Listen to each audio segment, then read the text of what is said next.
రవి ప్రకాష్ సిలికానాంధ్ర ఆసుపత్రి Kuchipudi super speciality వైద్య సేవలు పూర్తిగా ఉచితం. ఇవాళ రాష్ట్ర వ్యాప్తంగా కూడా రైతుల కోసం దీక్షలు చేయడం జరిగింది. మనతో మాట్లాడడానికి మాజీ మంత్రి జగదీష్ రెడ్డి ఉన్నారు. చెప్పండి, రైతులని అన్ని విధాలా ఆదుకుంటామని కాంగ్రెస్ చెప్తుంది. మరి ఇవాళ దీక్షలు చేయడానికి కారణం ఏమంటారు? ఆదుకుంటామని చెప్పిన మాట కూడా కేసీఆర్ గారు బయలుదేరిన తర్వాత ఇప్పుడు ఆ మాటను వచ్చింది కనీసం, కానీ మాటల్లో అది ఉంది. కానీ నిన్న సాయంత్రం ఏం జరిగింది? ముఖ్యమంత్రి మంత్రులు ఎక్కడున్నారు?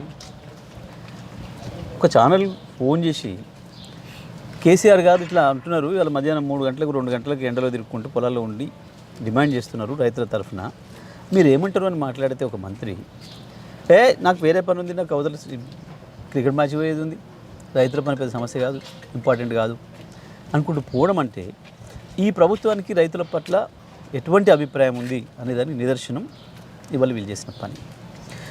మీరు చూస్తున్నారు, గత నెల రోజులుగా దాదాపు 15 రోజుల నుంచి రైతాంగం వాళ్ళే ముత్తుకున్నారు.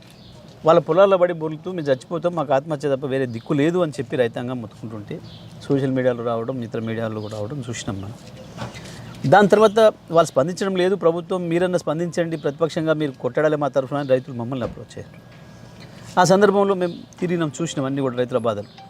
చివరి కేసీఆర్ గారు స్వయంగా బయలుదేరారు. ఈ ఎండల్లో తిరగొద్దు అని చెప్పి ప్రభుత్వమే ఒకవైపు చెప్తున్నప్పటికి కూడా రైతుల కొరకు నా ఆరోగ్యం సమస్య కాదు, నా ఆరోగ్యం లెక్క పెట్టే పని లేదు, 10 ఏళ్లలో నేను నిర్మాణం చేసిన వ్యవసాయ రంగం నాశనం అయిపోతుంది, ఒక ధైర్యం కోల్పోయే పరిస్థితి వచ్చింది, మళ్ళీ రైతాంగం 14 ముందు పరిస్థితులు మళ్ళీ వస్తున్నాయని చెప్పి కేసీఆర్ గారు స్వయంగా బయలుదేరి పోయి తిరిగి వస్తుంటే ప్రభుత్వానికి సోయిందా ఇప్పటివరకు ఏదైనా ఒక సమీక్ష? ఏదైనా నిన్న మొదటిసారి మాట్లాడినారు, మేము రైతులకు అండగా ఉంటాం. ఏడ క్రికెట్ స్టేడియాలన్నా అండగా ఏడ ఉంటారు? రైతులకు అండగా ఉండాల్సిన ఎక్కడ ఉండాలి? ఎవడు ఒక మంత్రి ఎక్కడైనా కనీసం ఒక చోటికి పోయి సందర్శించి రైతుకు ధైర్యం చెప్పిన మాట ముఖ్యమంత్రి నోటి నుంచి ఇంతవరకు మీరు ఏమైనా రైతుల మాట విన్నారా? రైతు అనే మాట విన్నారా? ఏం పని చేస్తున్నారు? పార్టీలు మార్చే పని, ఎందుకు కేసుల గురించి మాట్లాడే పని, లేదా అంటే ఇక్కడ వసూలు చేసే పని, తీసుకుపోయి ఢిల్లీలో కప్పం కట్టొచ్చే పని. 100 రోజుల్లో 50 రోజులు ఢిల్లీలో ఉన్నాడు ముఖ్యమంత్రి, 50 రోజులు హైదరాబాద్లో ఉంటే వసూళ్ళ పనిలో ఉన్నారు. అంత మించి ఏం పని చేసిండ్రు? మొదట తాగునీరు, ఆ తర్వాత సాగునీరు, ఇప్పుడు తాగునీరులో భాగంగా కూడా అంత నీరు అందిస్తాం, తాగునీరు అందిస్తూనే ఉన్నామని చెప్తున్నట్టు. తాగునీరు నువ్వు కొత్తగా అందించేది ఏం లేదు. కేసీఆర్ ఇచ్చిపోయాడు, రహదారులు ఏర్పాటు చేసిపోయాడు, ప్రతి ఊరికి ప్రతి ఇంటికి పైప్ లైన్ ఇచ్చిపోయాడు. దాంట్లో కూడా నీళ్ళు ఎందుకు ఇవ్వలేకపోతున్నారు అనేది కూడా మాకు ఆశ్చర్యంగా ఉంది. మీరు అన్నది సాగునీరు కోరికనే మాట ఇవాళ ఉత్తమ్ కుమార్ రెడ్డి మాట్లాడే మాటలు మీరు తీసుకుంటున్నట్టున్నాడు. ఉత్తమ్ కుమార్ రెడ్డి ఒక చేతగాని మంత్రి మాకు తెలుసు. ఎందుకంటే ఇవాళ నాగార్జున సాగర్లో 515 పైన ఉంది, 508 ఉన్ననాడు కూడా ఇదే సిచ్యువేషన్ వస్తే నేను ఒక్కసారి కేసీఆర్ గారు చెప్పినాను, అన్న పరిస్థితి ఇట్లా ఉంది, రైతులు ఒక్క తడి నీళ్ళు ఇస్తే బతికిపెట్టేట్టున్నారు 1,00,000 ఎకరాలు అనే మాట చెప్పినప్పుడు, నువ్వు ఎవరి గురించి వెళ్ళి మాట్లాడకు, ఎవరితో మాట్లాడకు, ఏం పని చేస్తే రైతులు బతికిపోతారో, రైతులు బయటపడతారో ఆ పని చేసుకోపో అని చెప్పారు. దాన్ని ఏ పద్ధతిలో చేయాలనో ఆ పద్ధతిలో నీళ్ళు తెచ్చినాం, రైతాంగానికి ఇచ్చినాం. నాగార్జున సాగర్ కావచ్చు, మిర్యాలగూడెం కావచ్చు, హుజూర్ నగర్, కోదాడ కావచ్చు, నల్గొండ నియోజకవర్గాల్లో రైతులు కాపాడినాం. ఇదే కేఆర్ఎంబీ అవాలు కూడా ఉంది. కేఆర్ఎంబీ ఒకటి ఉందనే సంగతే మేము ప్రపంచాన్ని తెలియనీయలే, లోకాన్ని తెలియనీయలే. కేఆర్ఎంబీ సాకు చెప్పి మేము ఇప్పుడు తప్పించుకోలే. రైతులు ప్రాధాన్యంగా మా పరిపాలన పనిచేసింది. కేసీఆర్ రైతు కేంద్రంగా పనిచేసిండు, కేంద్ర బిందువుగా పనిచేసిండు, కాబట్టి సాధ్యమైంది.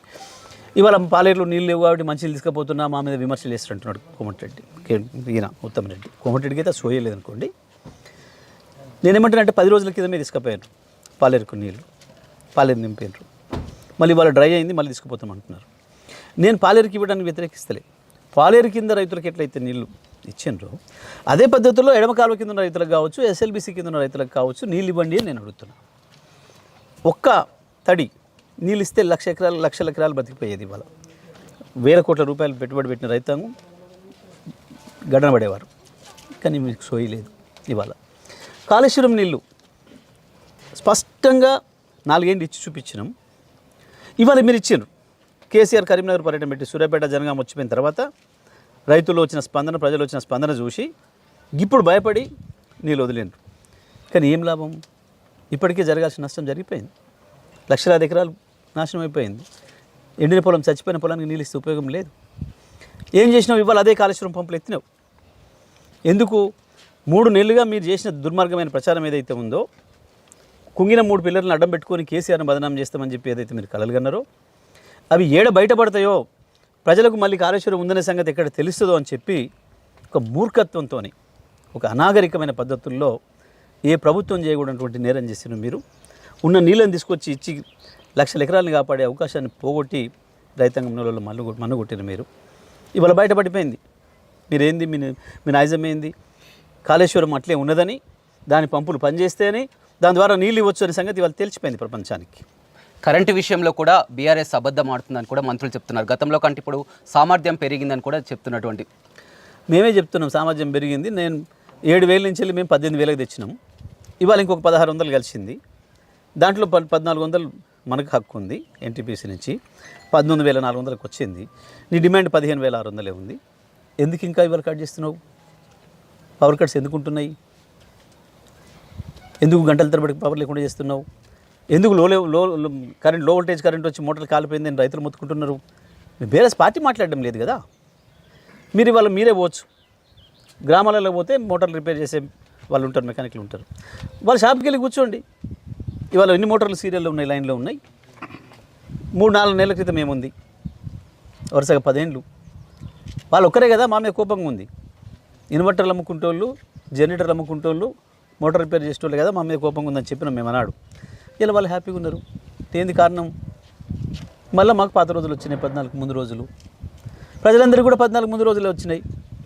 ఇదే మంచినీళ్ళు లేకపోవడం, ఇదే కరెంట్ లేకపోవడం, ఇదే సాగునీళ్ళు లేకపోవడం, అన్నీ కూడా తెచ్చింది కాంగ్రెసే. అందులో సందేహం. అదేవిధంగా మంత్రి కోమటిరెడ్డి వెంకటరెడ్డి కూడా కేసీఆర్కు లీగల్ నోటీస్ పంపిస్తున్నారు. నేనేమన్నా కాంట్రాక్టర్, నా మిడ్మానే నేను కట్టిందని నన్ను ఒక కాంట్రాక్టర్గా సంబోధిస్తున్నారని ప్యాక్ స్పష్టంగా పంపించచ్చు. సంతోషం, నేను వెల్కమ్ చేస్తూ ఉన్నా. ఎవరి పేరు మీద ఉందో కంపెనీ, మీరు ఎవరెవరేందో అన్నీ కూడా బయట పెట్టవచ్చు. పంపాలి, వెంటనే పంపితే మంచిది. మేము రెడీగా ఉన్నాం. రైట్. ఇవాళ కాంగ్రెస్ తుగ్గూడలో సభలో గతంలో చూసినట్లయితే 6 గ్యారెంటీలతో రాష్ట్రంలో అధికారంలోకి వచ్చింది. ఇవాళ 25 గ్యారెంటీతో మళ్ళీ కూడా తుక్కుగూడలో సభ జరుపుతున్నాం. మేనిఫెస్టో కూడా ఇక్కడే ప్రకటించబోతున్నామని సీఎం రేవంత్ రెడ్డి చెప్పారు. అవాళ 420 హామీలు, ఇప్పుడు పైలా 25 హామీలు. 420 హామీల పని తేలిపోయింది. వీళ్ళు పైలా 25 గంటలు అంటారు. ఇప్పుడు కాంగ్రెస్ గ్యారెంటీలు నమ్మే పరిస్థితుల్లో లేదు తెలంగాణ సమాజంగా. ఒడిచిపోయింది మీద ఒకటేసారి. ఒకసారి ఒక్కరిని మోసం చేయొచ్చు, కానీ 2 సార్లు మొత్తం ప్రజలందరినీ మోసం చేయడం సాధ్యం కాదు. కాంగ్రెస్ పార్టీ హామీల వరకే తప్ప ఆ తర్వాత ఏం చేయదనే విషయం తేలిపోయింది. పైగా మీరు ఏ విషయానికి ప్రాధాన్యతనిస్తున్నారనే విషయం ప్రజలకు అర్థమైంది. మీ వసూళ్లకు, మీ దందాలకు, మీ కప్పం కట్టి వచ్చడానికి ఇచ్చే ప్రాధాన్యత రైతాంగానికి కానీ, ప్రజలకు కానీ, ప్రజల గొంతులు తడపడానికి కానీ, పొలాల గొంతులు తడపడానికి కానీ మీ ప్రాధాన్యత లేదు అనే విషయం అర్థమైపోయింది. అన్ని వర్గాల్ని మోసం చేసిండ్రు. రైతుల్ని మోసం చేసిండ్రు, దళితుల్ని మోసం చేసిండ్రు, యాదవుల్ని మోసం చేసిండ్రు, విద్యార్థుల్ని మోసం చేసిండ్రు, మహిళల్ని మోసం చేసిండ్రు, ఆఖరికి వృద్ధుల్ని, వృద్ధాప్య పెన్షన్లు ఇచ్చేటోళ్ళని కూడా మోసం చేసిండ్రు. అందరినీ పొడగొట్టాను, అందరినీ.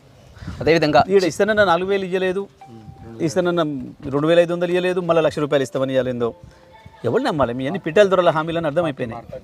బీఆర్ఎస్ ఎమ్మెల్యేలు కూడా చాలా వరకు పార్టీలో చేరబోతున్నారు. కొంతమంది 12 మంది ఎమ్మెల్యేలు చేరబోతున్నారంటే స్వయంగా ఉత్తమ్ కుమార్ రెడ్డి కాదు, 25 మంది ఎమ్మెల్యేలు కూడా టచ్లో ఉన్నారు, పార్టీలో చేరబోతున్నారని చెప్తున్నారు. మీ ఉత్తర కుమార్ రెడ్డి ఆయన, ఉత్తర కుమార్ రెడ్డి ఇవాళ మేనిఫెస్టోలో ఏం పెట్టిండ్రు, ఏం మాట్లాడిండు? మేనిఫెస్టోలో ఉంది కదా స్పష్టంగా, పార్టీ మారితే అదే క్షణం వేరే పార్టీ జెండా కప్పిన మరుక్షణమే ఆటోమేటిక్గానే పోతుంది, నాకు చట్టం తీస్తున్నాము అని చెప్పేసినేమో ఆడ ప్రకటించారు. నిన్న సాయంత్రమే అది బయటికి రిలీజ్ చేసిండ్రు, ఇవాళ సభలో ప్రకటించారు. నిన్న సాయంత్రానికి ఇప్పుడు సభలో ప్రకటించడానికి మధ్యలో ఉత్తమ్ రెడ్డి మాట్లాడాడు. ఇక దీన్ని బట్టే కాంగ్రెస్ పార్టీ మాటలు ఏందనేది ప్రజలకు అర్థమైంది. ఎలా ఉండబోతుంది? ఎందుకంటే ప్రతిసారి కూడా మంత్రులు పదే అసలు ఎంపీ ఎన్నికల తర్వాత అసలు బీఆర్ఎస్ అనేది ఉండదు, బీఆర్ఎస్కు ఒక్క స్థానం కూడా రాదని కూడా చెప్తున్నట్టు. ఇప్పటికీ కూడా సీట్లు ప్రకటించలేని అసమర్థులు ఎవరు? అభ్యర్థులే దొరకగా అంగట్లు తిరుగుతున్న వాళ్ళు ఎవరు? నీ ఇంట్లోనే పనిపోయే ఎద్దుంటే, వారు గెలుపు గుర్రాలని ఆలస్యం. నీ ఇంట్లోనే పనిపోయే ఎద్దుంటే నువ్వు అంగడికి ఎందుకు పోతావు? అంగట్లో తిరిగి ఎక్కడుందా అని చెప్పి ఎందుకు వెతుకుతావు? ఎందుకు తిరుగుతున్నారు? మంది దొడ్లు ఎందుకు తిరుగుతున్నారు? అంగళ్ళు ఎందుకు తిరుగుతున్నారు? ఎందుకు వెతుకుతున్నారు? దాని అర్థమైంది, కాంగ్రెస్ పార్టీకి గెలిచే అభ్యర్థులు లేరు, కాంగ్రెస్ పార్టీకి గెలిచే అవకాశాలు లేవు. ఇది వెరీ క్లియర్. బీజేపీకైనా అంతే, కాంగ్రెస్కైనా అంతే. టీఆర్ఎస్ నుంచి తీసుకొని పోయి పెట్టుకుంటే తప్ప, బీఆర్ఎస్ అభ్యర్థులను పెట్టుకుంటే తప్ప మాకు ఇంకా బతుకులేదనే విషయం వాళ్ళు స్పష్టంగా చెప్పారు. ఇప్పటికీ వాళ్ళ ఓటమిని అంగీకరించారు వీరు వారిద్దరు కూడా, అందులో సందేహం లేదు. కేసీఆర్ ఎవరిని పెట్టుకున్నా గెలిచిపోతారనే విషయం కూడా అర్థమైపోయింది ప్రజలకు. ఇవాళ 16 స్థానాలలో బీఆర్ఎస్ పార్టీకి గెలిపే అవకాశాలు ఉన్నాయి. మాకు కొన్ని చోట్ల కాంగ్రెస్తో పోటీ ఉంది, కొన్ని చోట్ల బీజేపీతో పోటీ ఉంది. కానీ గెలిపే అవకాశం బీఆర్ఎస్కే ఉంది. కాంగ్రెస్ పార్టీ ఈసారి ఇవే ఎన్నికలు ఆఖరైపోతాయి. ఎందుకంటే జాతీయంగా కూడా ఎక్కడ కూడా ఆ పార్టీకి బతుకుదెరు ఉన్నట్టు కనబడతలేదు. మొన్న మమతా బెనర్జీ ఛాలెంజ్ చేసింది, 40 సీట్లు దాటితే గొప్ప మీరు చూసుకుందాం పోండి. వాళ్ళు డైరెక్ట్ రామ్లీలా మైదానంలో ప్రమాణ స్వీకారం కూడా చేయబోతున్నామని కూడా చెప్తున్నారు రేవంత్ రెడ్డి పార్టీ అధ్యక్షునిగా. పార్టీ అధ్యక్షునికే చేతగాక 2 సార్లు దిగిపోయింది పాపం ఆయన. ఇంకేం ప్రమాణం చేస్తాడు? 2 సార్లు అవకాశం ఇస్తే ప్రధానమంత్రిగా చేయలేని నాతోని కాదన్నాడు. 2 సార్లు పార్టీ అధ్యక్షునికి ఇస్తే మధ్యలో బస్సు ఆపి దిగి వెళ్ళిపోయాడు, నాతో నడిపొస్తలేదు ఈ బస్సు అని చెప్పి. ఇంక ఇప్పుడు ఆయనకి ఏమని ఇవాళ ప్రజలు ఎట్లా అనిస్తారు? పదే మీ పార్టీ వర్కింగ్ ప్రెసిడెంట్ కానీ బీఆర్ఎస్ నేతలు కానీ ఆరోపిస్తున్నారు రేవంత్ రెడ్డి ఎన్నికల తర్వాత మోదీతో జతగడతాడు, బీజేపీలో చేరతారని. 100% బీజేపీ మోడీతో జత కట్టే ఉన్నాడు. మొన్న శాసనసభ ఎన్నికల ముందు కూడా మోడీ సహకారంతోనే కాంగ్రెస్ పార్టీ ఇక్కడ లేచింది, మోడీ సహకారంతోనే ఉన్నాడు. ఇవాళ మోడీ చెప్తేనే కదా అదానికి ఇక్కడ కాంట్రాక్ట్లు ఇస్తుంది, అదానికి ఇక్కడ ఆహ్వానిస్తుంది. ఓ దిక్కేమో అదాని కాదు, ఆయన పేరు మోదాని అని చెప్పేసేమో రాహుల్ గాంధీ మాట్లాడతాడు. మోడీ ప్లస్ అదాని కలిస్తే మోదాని, వీళ్ళిద్దరు కలిపే ఈ దేశాన్ని పరిపాలిస్తున్నారు, క్రోనీ క్యాపిటలిజం తెచ్చిందే ఈయన అని చెప్పేసి రాహుల్ గాంధీ చెప్తున్నాడు.